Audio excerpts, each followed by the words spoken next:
She was barely 19 when her family sealed her fate. Against her will, she was handed over to one of the most feared men in the kingdom, a duke known for his cruelty, his iron will, and his merciless hunger for control.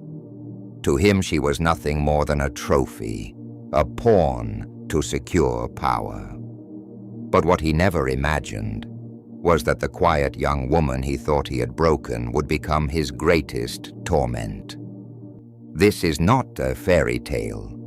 It is a story of manipulation, silent wars fought behind closed doors, and the slow unraveling of a man who believed he could own a soul.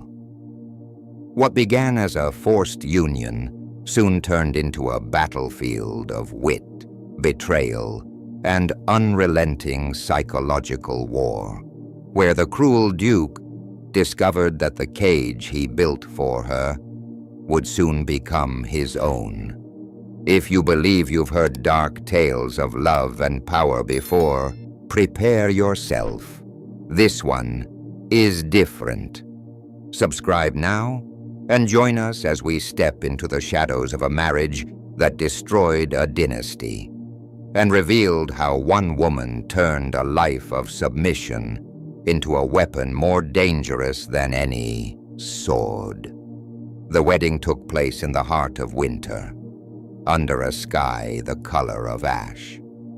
The church bells rang not in joy, but in obligation, their echo swallowed by the biting wind. She walked the aisle with hands trembling inside her gloves, each step a silent protest she could never voice aloud.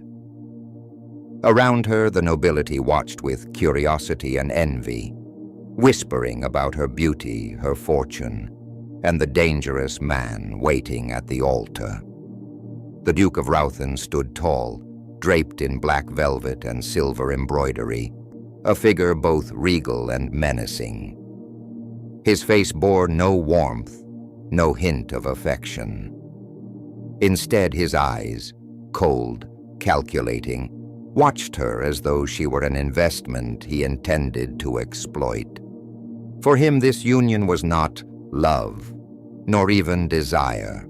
It was consolidation of land, of wealth, of power. For her, it was the end of freedom. The vows passed in a blur. She barely heard her own voice whisper the words, the weight of them sinking like iron chains around her wrists. When the priest declared them man and wife, the Duke's hand closed around hers with an unyielding grip, as though reminding her she was now his possession.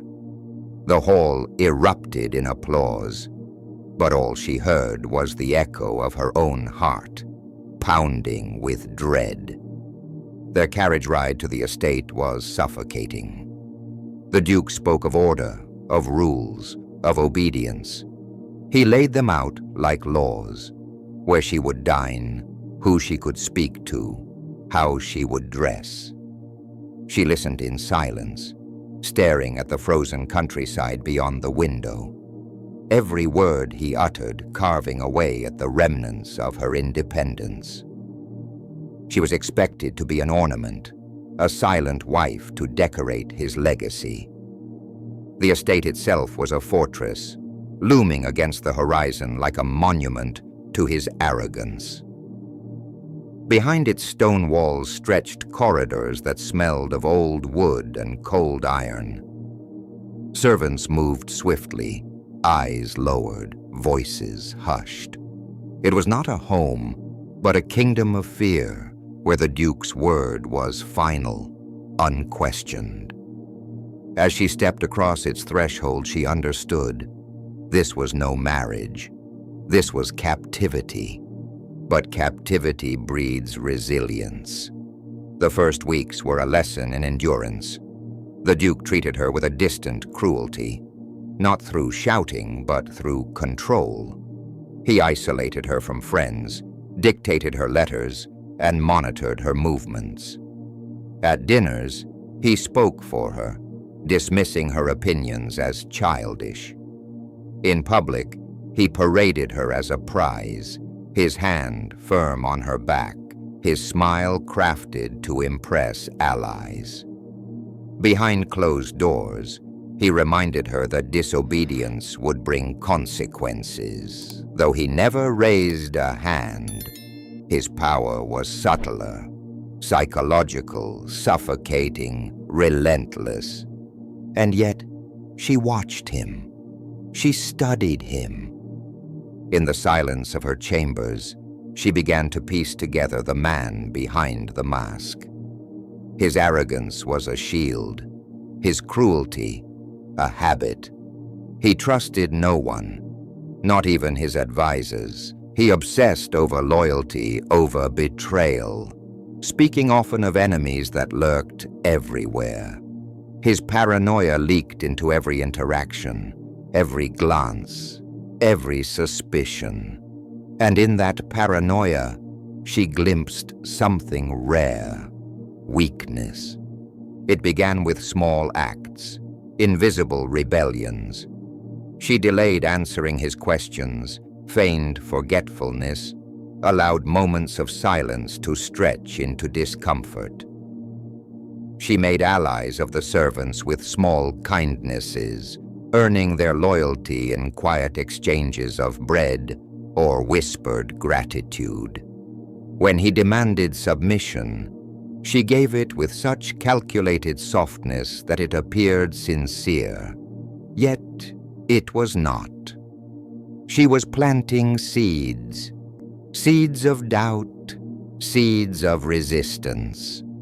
Her beauty, once her prison, became her weapon. She learned when to smile, when to remain distant, when to let silence provoke his imagination.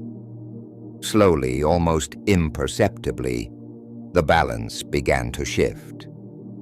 The Duke, so certain of his dominance, started to wonder. Was she truly obedient, or merely pretending? One evening, as the firelight flickered in the grand hall, he confronted her with a stare sharper than any blade. "I know what you're doing," he said, his voice low. "You think you can outwit me. You think you can play your little games." She looked at him calm, composed, her face unreadable. "My lord," she replied softly, "I am only what you made me." It was the first time he faltered. For just an instant, the mask cracked, and she saw something flicker in his eyes. Not anger, not certainty, but fear. That night, she realized the truth. The man who caged her was already trapped in a prison of his own making. And if she was patient, if she was clever, she could turn the walls of that prison against him. But what she didn't yet know was that the Duke had secrets buried deep within his estate. Secrets that, if uncovered, could destroy not only their marriage, but both of their lives. The estate seemed endless, a labyrinth of stone corridors and shuttered windows that swallowed the light. She wandered it cautiously, never without the eyes of servants watching her, never without the weight of the Duke's authority pressing down. Yet in those hushed halls, she began to notice peculiarities. Rooms that were locked without reason, papers burned hastily in the hearth, conversations cut short when she entered. At first, she dismissed them as the signs of a paranoid man, which indeed he was. But there was something more, something beneath the surface. She could feel it like a pulse through the walls, a rhythm of secrets hidden in the silence of the estate. Her chance came on a rainy afternoon. The Duke had been called to a meeting with his advisors, leaving her alone longer than usual. She wandered into the library, a cavernous room of dust and shadows, lined with books older than her grandfather's lifetime. While trailing her fingers along the shelves, she stumbled upon a volume slightly displaced. Behind it, hidden in a hollow space, lay letters sealed with the Duke's personal crest. Her heart pounded as she unfolded them. The ink was faded but legible. They were not letters of governance, nor correspondence with nobles. They were confessions, records of debts, of bribes paid, of alliances struck in blood and betrayal. Names were listed, powerful names from the court, and at the bottom of each, the Duke's signature curved like a dagger. For the first time, she understood why he was so consumed by fear. His empire was not built on strength, but on corruption. One revelation could unravel everything. She replaced the letters with care, her mind burning. This knowledge was power. Yet power was dangerous, and if he discovered her meddling, his wrath would be swift. So she said nothing. She smiled at dinner, lowered her eyes when he spoke, and pretended ignorance. But in silence, she plotted. The Duke, meanwhile, was unraveling in ways he could not see. Her subtle resistance gnawed at him. She was too composed, too calm in the face of his control. He began questioning the servants, demanding to know if she whispered in the corridors, if she sent secret messages. His paranoia grew sharper, and in that sharpness, he revealed more than he intended. One evening, after too much wine, he muttered of traitors in the council, of men who must be silenced before they turn on me. His hand trembled as he gripped the goblet, his mask slipping once more. She listened in silence, every word etched into her memory. It was then she realized his enemies were not shadows of imagination. They were real, and they were closing in. But fear was not the only thing inside him. There was loneliness, buried so deep it showed itself only in fleeting moments. Sometimes late at night, when he thought her asleep, he lingered beside her with a strange, almost tender silence, as though he longed for something human, something he could not name. She almost pitied him then, almost. But pity was a dangerous indulgence. Her real test came weeks later, at a grand banquet. Nobles filled the estate with laughter and schemes, their eyes sharp as knives. She walked among them, a figure of elegance at the Duke's side, but she felt the tension radiating from him. He was watching everyone, every smile, every whisper. His hand never left hers, as though she might slip away the moment he loosened his grip. Then it happened. A nobleman, bold with drink, leaned too close to her, his compliment just slightly too familiar. She smiled politely, nothing more. Yet the Duke's face darkened, his jaw tightening. That night, in the privacy of their chamber, he exploded, not with violence, but with words that dripped poison. He accused her of inviting attention, of betraying him, of plotting against him. For the first time she raised her voice. Calm but steady, she met his fury with a question that struck him harder than any denial. Do you fear me, my lord? Or do you fear yourself? The silence that followed was unbearable. His rage faltered, his breath uneven, his eyes wild. For a moment, it seemed he might strike her. Instead, he turned away, gripping the mantelpiece until his knuckles whitened. She had touched a nerve so deep it rattled him to the core, and in that silence, she understood. The Duke was not only cruel, he was fragile. But fragility is dangerous in the hands of a man with power. For as dawn broke, she discovered that her quiet rebellion had gone further than she imagined. The Duke had ordered the locks changed on every door in the estate, including her own chambers. And when she asked the maid why, the girl whispered, pale with fear, "He thinks you are conspiring with his enemies. He says someone has betrayed him from within, and he believes it is you." The locks were not merely iron. They were symbols, declarations of mistrust carved into the daily rhythm of her life. Her chamber door now opened only from the outside, and a guard was stationed in the corridor at all hours. The Duke did not strike her, nor did he shout, but the message was louder than violence. She was no longer wife, nor even prisoner. She was suspect. Each morning the Duke's eyes lingered on her as though weighing every word, every glance, every silence. Meals became interrogations disguised as conversation. He asked who she spoke to, what she thought of certain nobles, what she had read in the library. His questions always looped back to the same accusation: betrayal. Yet he never named her supposed accomplices, never revealed the full breadth of his fears. That omission told her everything.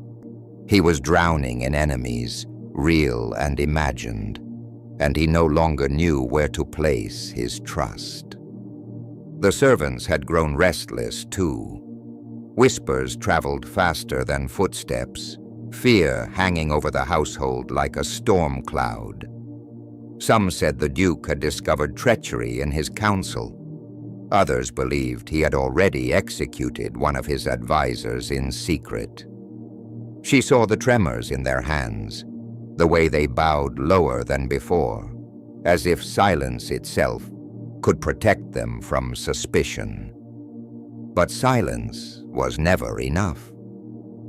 One night, long past midnight, she awoke to muffled cries echoing from the east wing. She slipped quietly from her bed and pressed her ear to the heavy oak door. The sound was faint, but unmistakable, pleading, desperate, cut short by the thud of boots on stone. Then silence again. By dawn, nothing remained except the pale faces of the servants and a bloodstain scrubbed too harshly near the courtyard steps. At breakfast, the Duke spoke as if nothing had happened, but his hands shook slightly as he lifted his cup, and she noticed the dark crescents beneath his eyes. He was unraveling, slowly, dangerously. It was in that unraveling that she saw her chance. She began to feed his paranoia, subtly, carefully. When he asked about the nobles at the banquet, she answered with half-truths, letting suspicion bloom where certainty might have calmed him. When he demanded to know why a servant lingered in the hall, she suggested perhaps the man was listening. She never accused outright. Always a hint, a suggestion, just enough to tighten the knots already strangling him. And it worked. The Duke dismissed half the staff within a week, claiming disloyalty. He stopped attending the council in person, sending messages through guarded intermediaries. He retreated further into the shadows of his estate, locking himself in the library for hours, muttering over letters and burning more than he kept. His kingdom, once formidable, was beginning to fracture under the weight of his own distrust. Yet for all her cunning, she was not immune to fear. Each step of her deception brought her closer to danger. She could see it in his gaze, that fragile line between obsession and rage. He began visiting her chambers unannounced, demanding her loyalty not with threats, but with pleas. "You are all I have left," he whispered once, his voice hoarse, his eyes wild. For the first time, she saw not the Duke of Rauthen, but a man cornered by his own shadows, clinging to her as if she were his only anchor. And in that moment, she realized something chilling. He was beginning to need her, not as wife, not as possession, but as the sole witness to his crumbling sanity. Still, she pressed on. She had no choice. The letters hidden in the library weighed on her conscience, a weapon she dared not yet wield. If exposed too soon, they could destroy them both. She needed patience, precision, but fate rarely allows precision.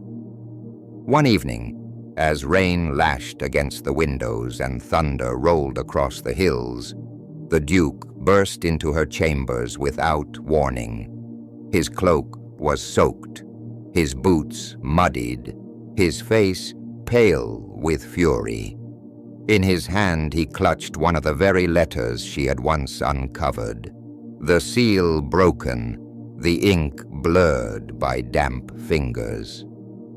"Where is the rest?" he demanded, his voice breaking with desperation. She froze, her blood running cold. He had discovered their hiding place, or perhaps someone had revealed it to him. Either way, the secret she guarded so carefully was no longer hers alone. She steadied her breath, forcing calm into her voice. "What rest, my lord? I know nothing of what you hold." But he was not listening. His hands trembled as he shook the paper, eyes wild with a mixture of fear and rage. "They will come for me," he hissed. "They will destroy everything. And you?"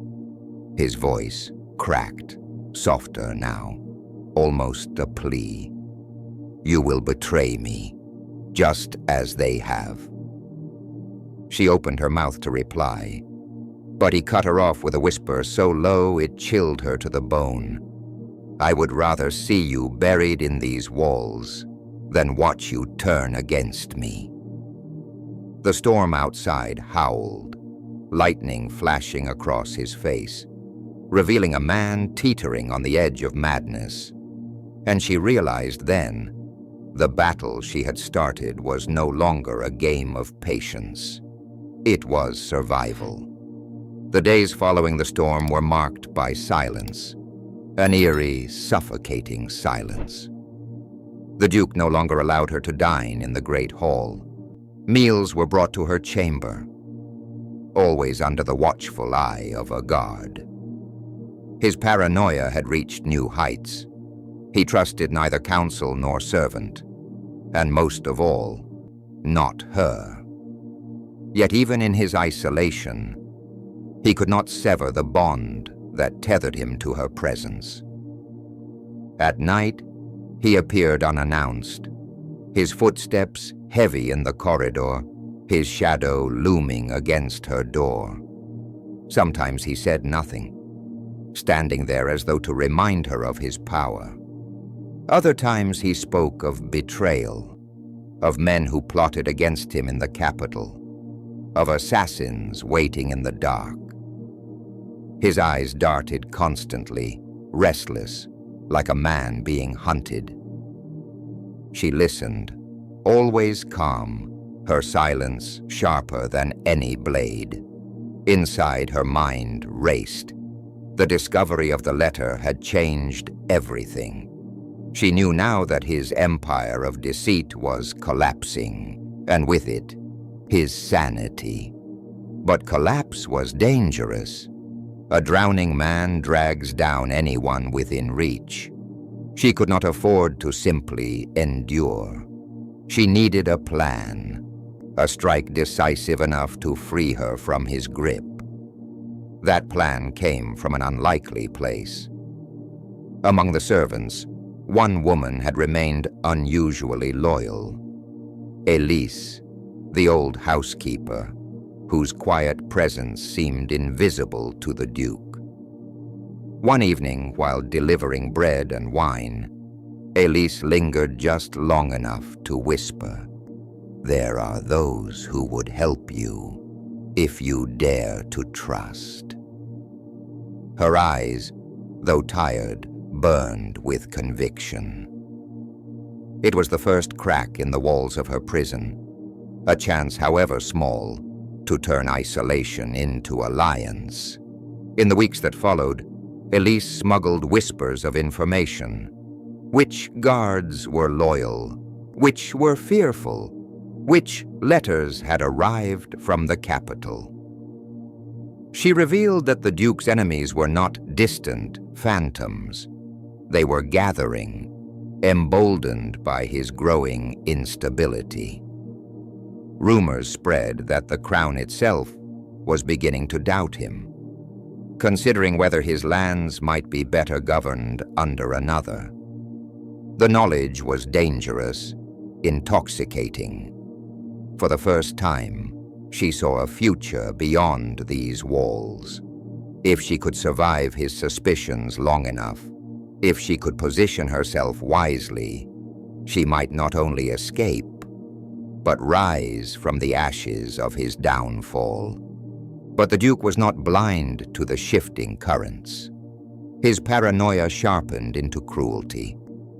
Servants disappeared overnight, their chambers stripped bare by morning. Horses were kept saddled in the stables, as though he expected to flee at any moment. He began locking her chamber from the inside during his visits, pacing like a caged animal while he demanded her loyalty again and again.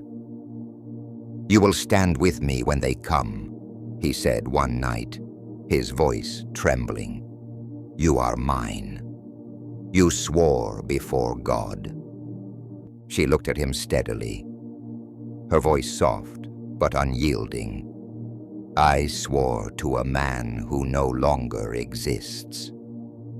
For a moment his hand rose as though to strike her, but it fell, limp, to his side. The fury in his eyes flickered, replaced by something more dangerous: desperation. It was desperation that broke the final barrier. One evening, Elise came to her chamber in haste, her face pale. "My lady," she whispered. "He knows. Someone has told him of the library, of the letters. He means to destroy them all tonight." Her heart quickened. The letters, the proof of his corruption, were the only weapons strong enough to end him. If they burned, so too would her chance at freedom. She acted quickly. Under the guise of obedience, she asked the Duke to take her with him. She feigned loyalty, pleaded that she might stand by his side while he cleansed the estate of traitor's poison. Against all reason, perhaps blinded by his need to believe her, he agreed. Together they descended into the library. The fire was already roaring, flames devouring stacks of parchment. He threw the letters in one by one, his face lit by the glow, muttering about betrayal and vengeance. She stood behind him, every muscle tense, searching for a moment, a weakness, a mistake. And then it came. Among the pile of papers, one letter slipped from his grasp, fluttering to the ground just beyond the fire's reach. She stooped swiftly, hiding it beneath her skirts before he turned. He did not notice. He was too consumed by his frenzy, too blinded by the fire. By the time the last papers were gone, the library was filled with smoke, and the bitter stench of ink turned to ash. The Duke stood tall, convinced he had erased every trace of his sins. He turned to her, his face flushed with triumph.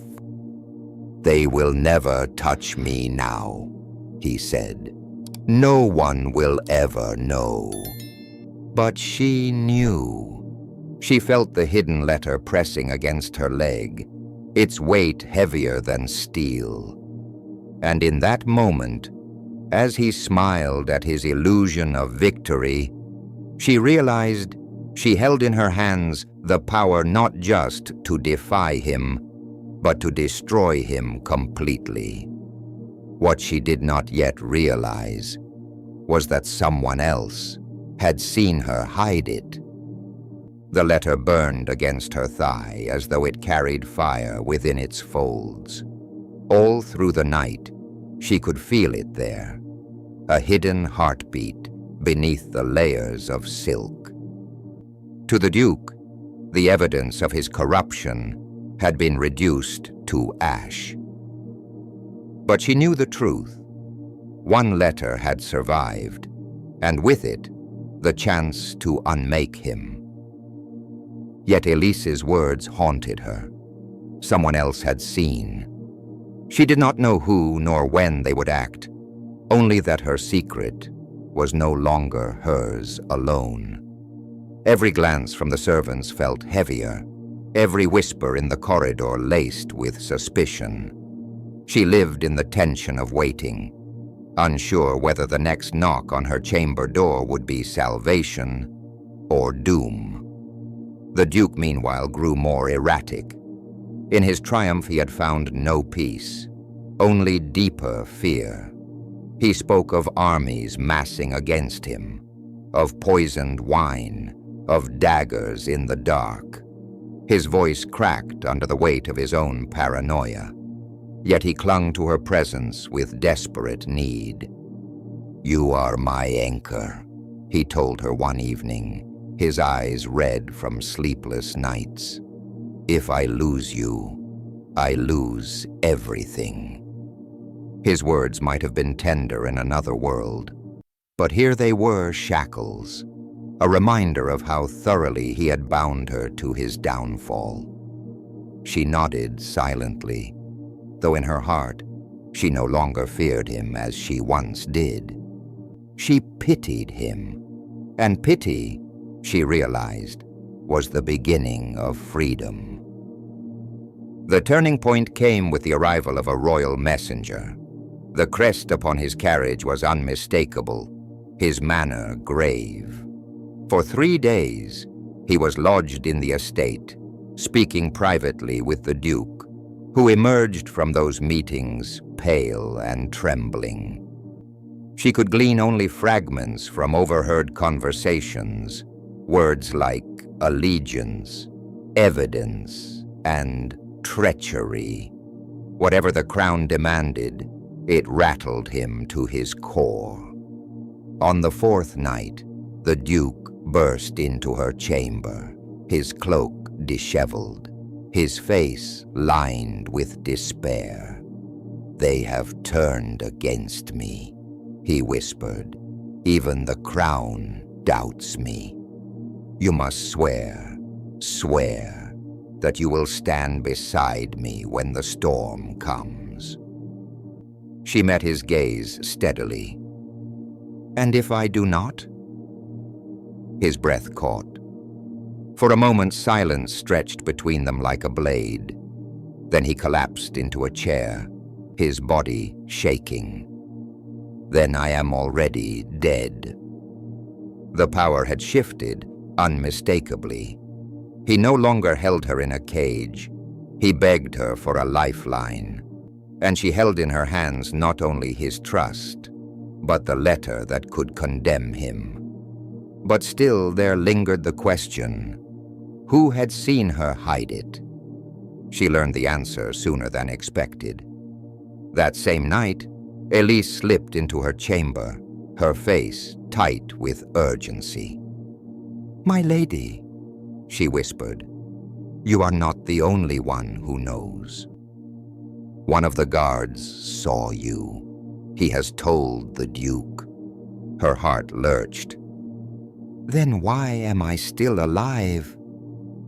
"Because," Elise said softly, "he cannot decide whether to kill you or cling to you.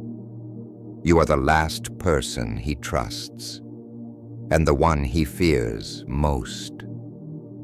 The truth settled like ice in her chest. Her survival depended not only on secrecy, but on a delicate balance, keeping him close enough to believe in her loyalty while holding the letter as her shield. One misstep, and the walls would close in. The decision was forced upon her at the next council meeting. The Duke summoned her to sit beside him before his dwindling circle of advisors. His hands shook as he presented himself with false confidence, declaring his loyalty to the crown, swearing that his rule was untainted. His voice rang hollow in the chamber, every man present knowing otherwise. And then, in a moment that changed everything, one of the advisors turned to her. "My lady," he said, his eyes sharp, "you have lived within these walls. Tell us, do you believe the Duke has governed with honor?" The room fell silent, all eyes fixed on her, including the Duke's. His hand gripped hers tightly under the table, his nails digging into her skin, begging without words. She breathed slowly, the letter pressed against her side, heavy with choice. In her mind flashed the years of captivity, the nights of silence, the blood scrubbed from the courtyard stones. And she spoke, her voice steady as steel. "I believe," she said, "that a man who rules through fear has already lost his crown." The chamber erupted. Advisors murmured, the messenger rose, and the Duke's face drained of color. His grip on her hand slackened, his body trembling as though struck by an unseen blow. He opened his mouth, but no words came. For the first time, the cruel Duke of Rauthen looked powerless, stripped of the illusion that had carried him for so long. The letter would do the rest. Within days, it reached the crown.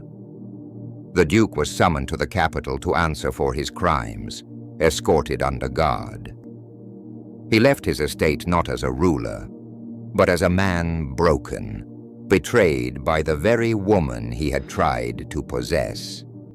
And she remained, no longer a prisoner, no longer a pawn. She had turned her chains into weapons, her silence into power. In the end, it was not violence that destroyed him, but the one thing he could never control, her will. History shows us that cruelty breeds its own downfall. Power built on fear cannot last, for fear devours the man who wields it as surely as those who suffer under it. Her story reminds us that even in the darkest prisons, resilience and patience can become the sharpest of weapons. If you found this story as haunting and powerful as we did, make sure to subscribe to our channel for more true stories from the shadows of history. There are countless tales of betrayal, resilience, and the human spirit waiting to be uncovered, and we'd love for you to join us on that journey.